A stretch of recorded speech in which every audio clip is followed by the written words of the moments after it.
Pelo sinal da Santa Cruz, livrai-nos Deus, nosso Senhor, dos nossos inimigos. Em nome do Pai, do Filho e do Espírito Santo. Amém.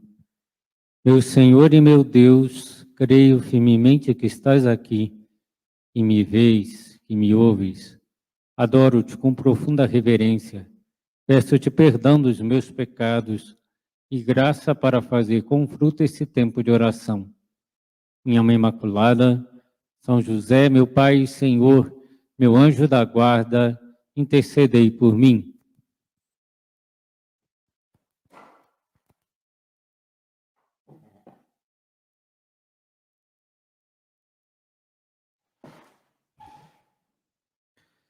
Já meditamos na parábola da semente lançada em vários tipos de terreno. Agora vamos meditar em 2 tipos de sementes, partindo que o terreno escolhido já é bom. Mas uma semente é má, a do joio, e outra é boa, a do trigo.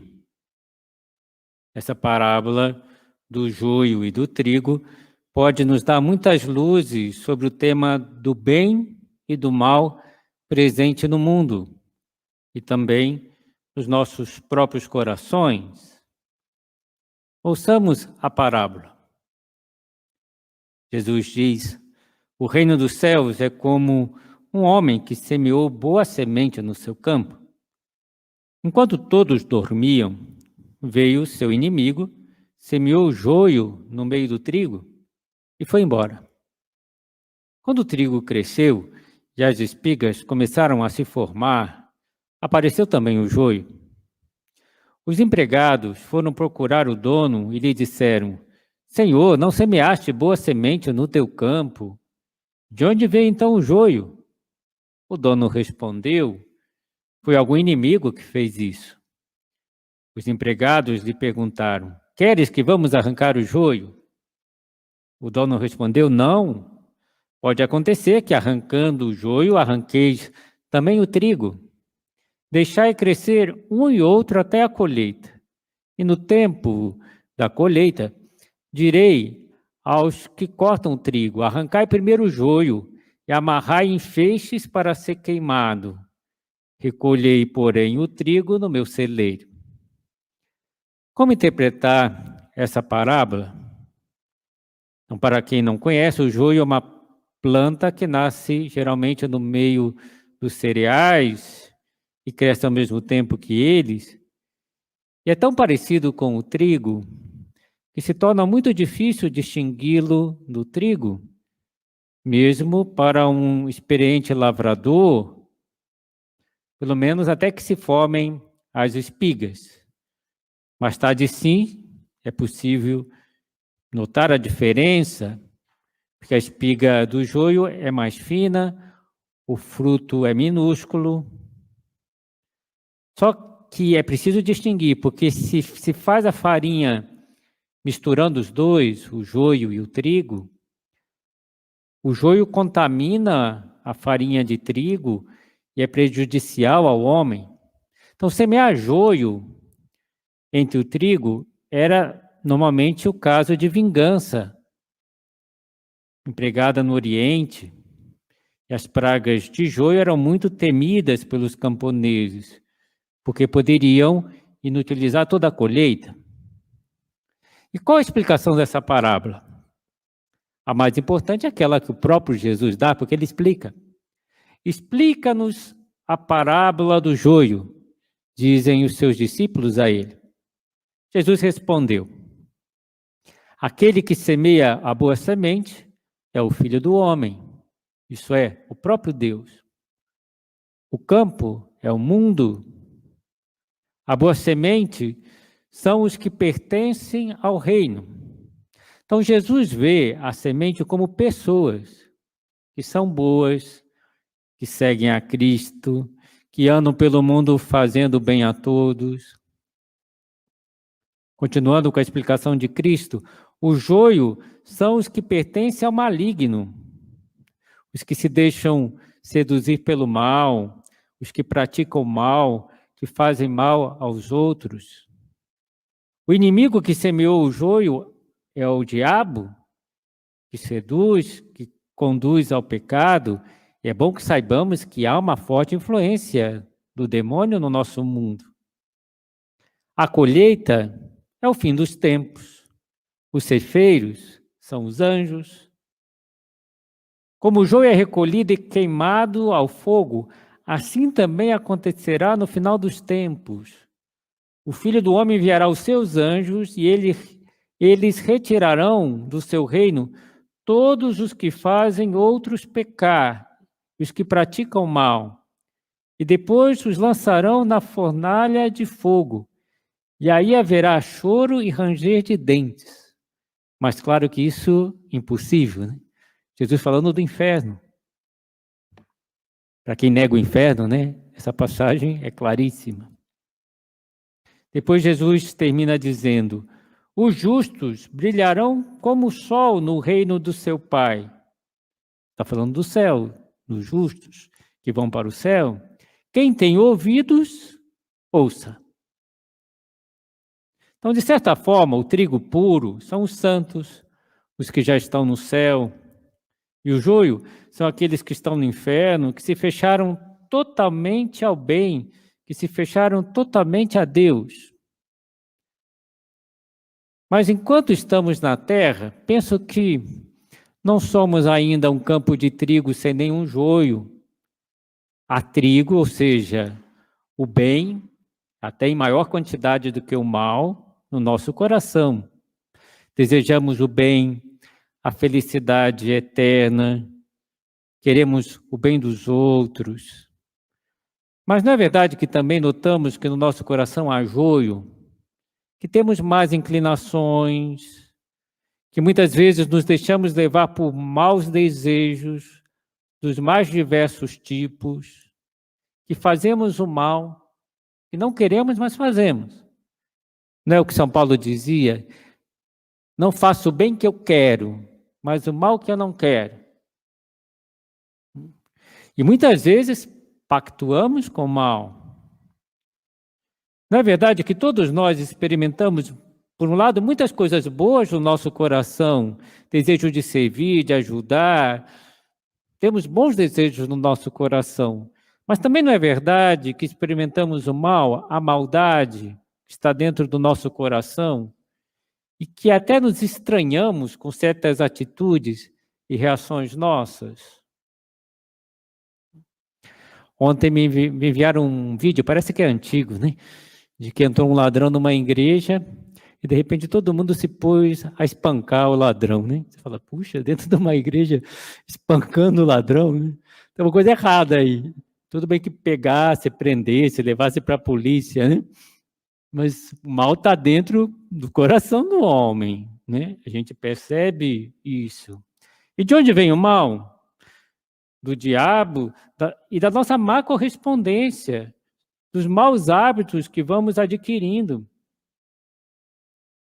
Agora, não há necessidade de esperar uma intervenção divina para desterrar o mal no mundo, porque Deus é paciente, Deus é misericordioso, Deus não quer a morte do pecador, mas que ele se converta e viva. Na parábola vemos os servidores impacientes para arrancar o joio. Mas, ao contrário, Deus sabe esperar. Ele olha para o campo da vida de cada pessoa com paciência, com misericórdia. Vê muito melhor do que nós o mal que está ali, a sujeira.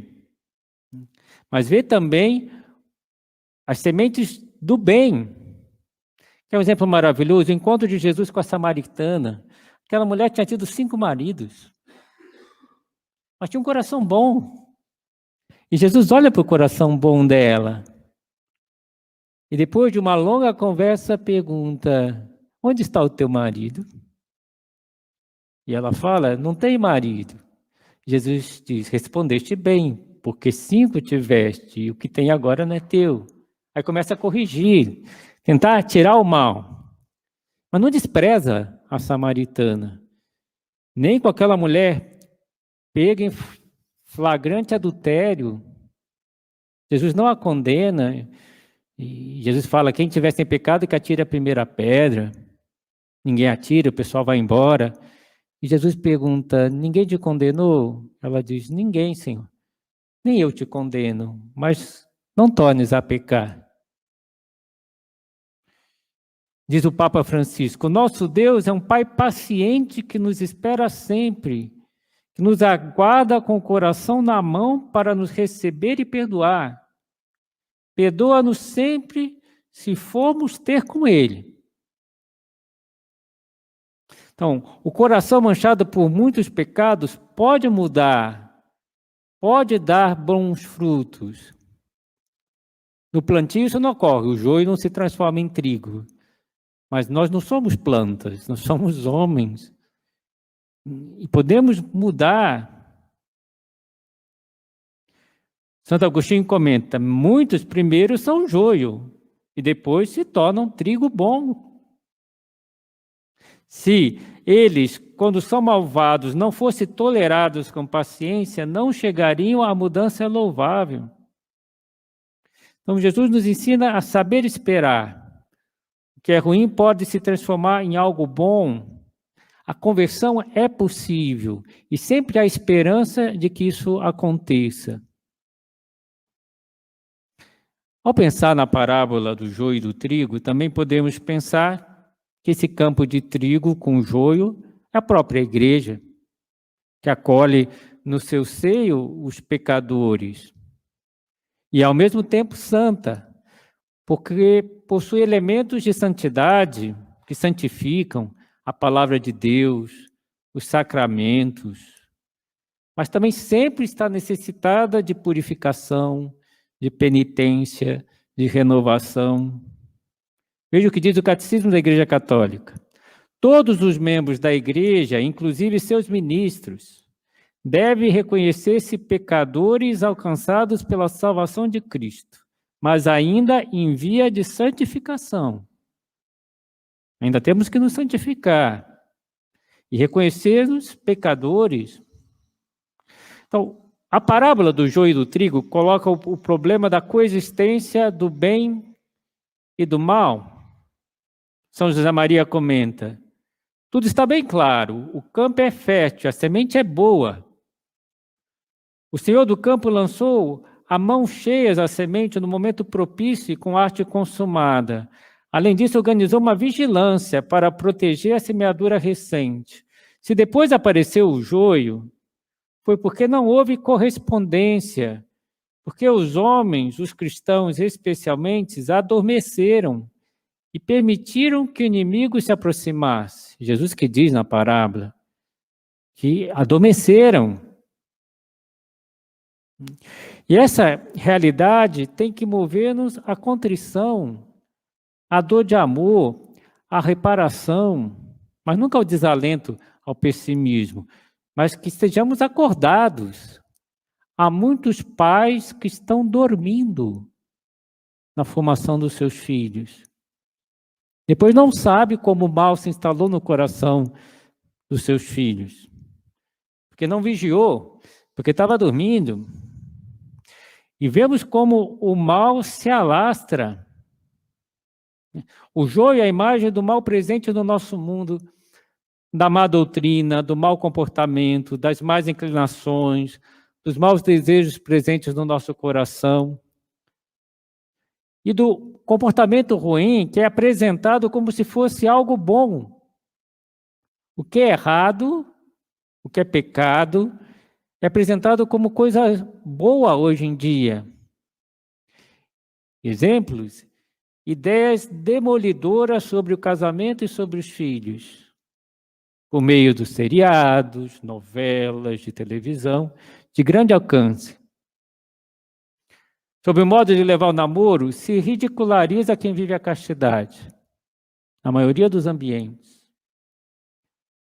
E se dá uma visão pagã da vida, em que os valores fundamentais são a busca do prazer, do dinheiro, do sucesso a todo custo, do consumismo.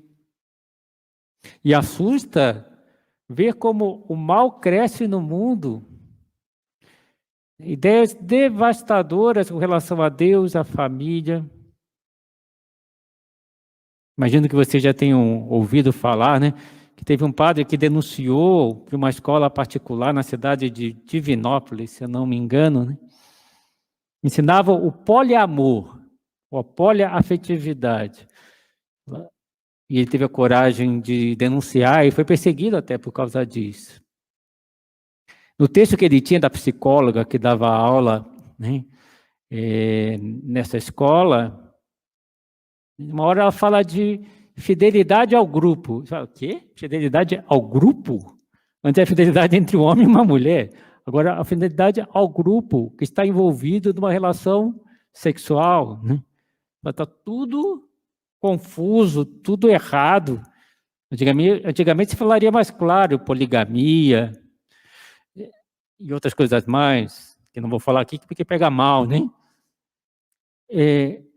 Poliamor, poliafetividade.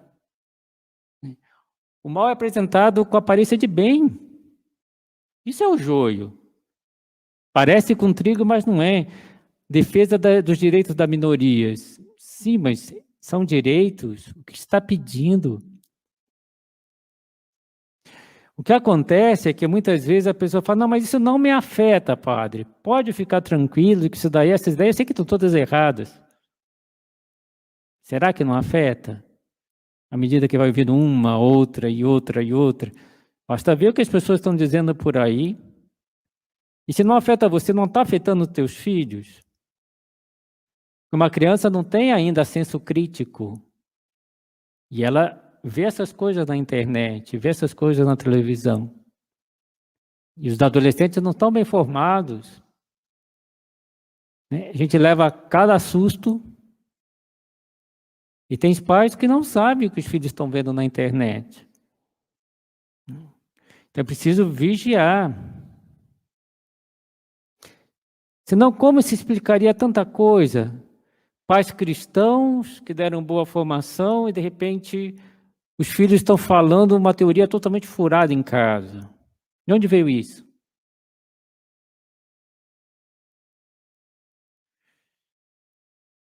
De que cada um escolhe o seu gênero, né? Que se pode pertencer a vários gêneros, etc. Então não podemos deixar que essa má semente sufoque, né? O trigo, que estrague o trigo, que misture com o trigo, o joio. E essa parábola do trigo e do joio não perdeu a atualidade. Muitos cristãos dormiram e permitiram que o inimigo semeasse a má semente. É necessário que vigiemos de dia e de noite, que não nos deixemos surpreender e que saibamos explicar as coisas bem, para não nos deixar nos arrastar pelas modas, pelas ideias que poucas pessoas com grande influência divulgam na sociedade. Porque nós cristãos temos essa missão.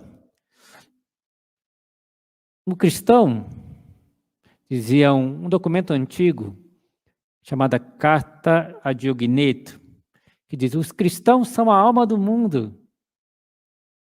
E o mundo precisa de alma. Jesus falava com imagens belíssimas, né? Vós sois a luz do mundo. Não se pode ocultar uma luz, colocar debaixo do alqueire, mas em cima da mesa para que ilumine. E será que os cristãos estão iluminando? Jesus fala, vós sois a luz do mundo, vós sois o sal da terra. O sal é o que dá sabor, mas antigamente é o que preservava da corrupção. Não havia geladeira, então se salgava os alimentos, para que ele não se estragasse, apodrecesse. Então o cristão é aquele que não deixa o mundo apodrecer. Deveria ser assim. E se esse mundo está às escuras, desorientado, na penumbra, se perdeu o sabor, se está estragando, não será por omissão dos cristãos?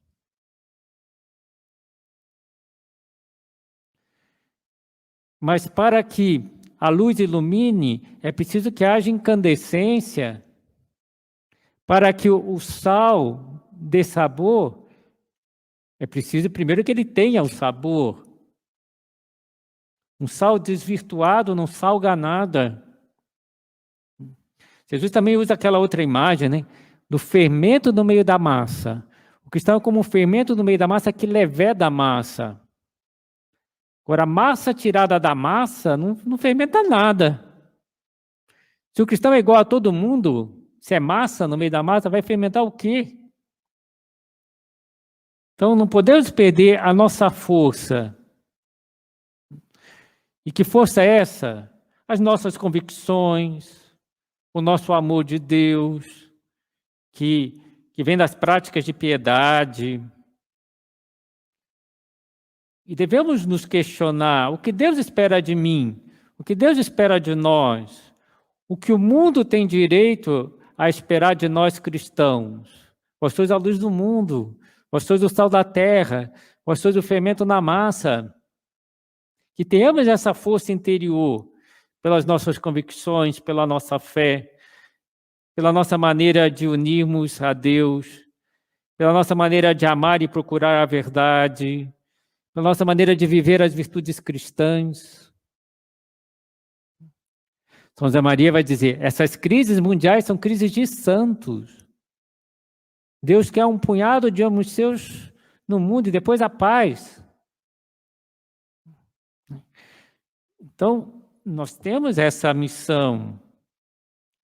Na verdade, é que todos nós conhecemos pessoas que foram luz na nossa vida, que no meio da bagunça, da confusão, a gente olhava para essa pessoa, um pai, uma mãe, um avô, uma avó, às vezes um médico da família, um professor, né? Pessoas que eram luz, que a gente olhava, essa pessoa está certa, essa pessoa tem razão, eu quero ser como ela. Passa a ser luz para o nosso caminho. Eu comparo com os outros e vejo, percebo que aquilo que ela vivia estava correto. Aquela generosidade, aquela capacidade de sacrificar pelos outros, aquela bondade, aquela fé, isso estava certo. Pessoas que eram luminosas. E como nós devemos manifestar a luz de Cristo? De muitas maneiras, mas queria salientar apenas duas hoje. A primeira, a alegria, que é sinal da saúde espiritual. Todas as pessoas desejam a felicidade. E quando veem que nós somos felizes, elas se sentem atraídas pela nossa felicidade. Num dos primeiros centros do Opus Dei, um rapaz dizia, mas vocês são tão felizes? Isso atraía. As pessoas percebem que de verdade nós somos felizes. Quando alguém encontra uma pessoa que tem a mesma luta que ela tem, os mesmos sofrimentos, as mesmas dificuldades, e que está sempre animada, porque não é uma questão circunstancial, temperamental, externa, mas é uma questão profunda, que tem fé, que sabe que tudo concorre para o bem dos que amam a Deus, se sabe amado por Deus de uma maneira profunda. Essa pessoa está segura no amor, essa pessoa é feliz. São José Maria dizia que não inventaram ainda palavra para descrever tudo o que sente um filho de Deus. Alegria com paz, com segurança. Não tem uma palavra só, é um conjunto de palavras. E quando a gente vê uma pessoa que mesmo nas dificuldades da vida está assim bem, a gente se pergunta, o que está acontecendo aqui? O que acontece que essa pessoa não desaba?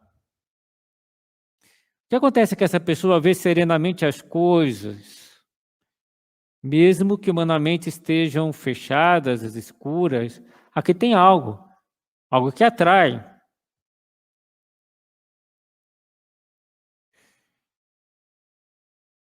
e começamos a pensar, vale a pena, nem tudo está perdido. Vale a pena lutar, o mundo pode ser melhor. É o que transmite essas pessoas que são luz. Transmitem essa ideia, eu luto, eu quero lutar, eu acredito em Deus, eu acredito na mudança das pessoas. Os primeiros cristãos faziam isso. Já dizia São Pedro na sua primeira carta, que os cristãos estão sempre dispostos a dar aos pagãos as razões da sua existência. Mesmo passando por enormes dificuldades e até mesmo perseguições, eles manifestavam a sua fé, o seu amor. Os primeiros cristãos foram perseguidos, martirizados, torturados, seus bens foram confiscados. E davam um exemplo maravilhoso de alegria, de amor. A segunda manifestação dessa luz de Cristo, penso que é a caridade. Também os primeiros cristãos eram luz, e isso converteu muitos pagãos. E os pagãos, o que falavam dos cristãos? Veja como eles se amam. O que atraía no cristianismo? O amor, o cuidado. Todos ficavam impressionados. Não foi o que Jesus falou? Nisso conhecerão todos que sois meus discípulos, se vos amarem uns aos outros. Então eles amavam, ajudavam, viviam a caridade de uma maneira maravilhosa.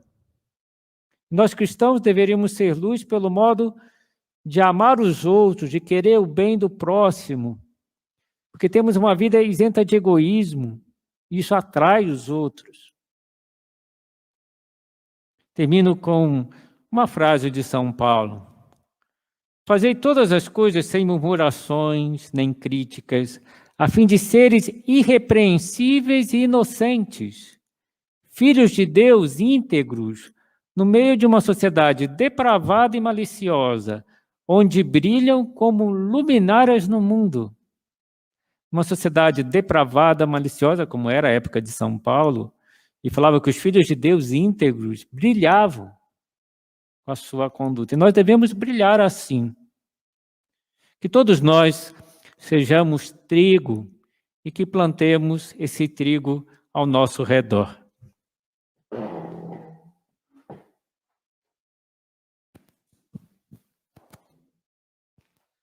Dou-te graças, meu Deus, pelos bons propósitos, afetos e inspirações que me comunicaste nessa meditação. Peço-te ajuda para os pôr em prática. Minha Mãe Imaculada, São José, meu Pai e Senhor, meu anjo da guarda, intercedei por mim.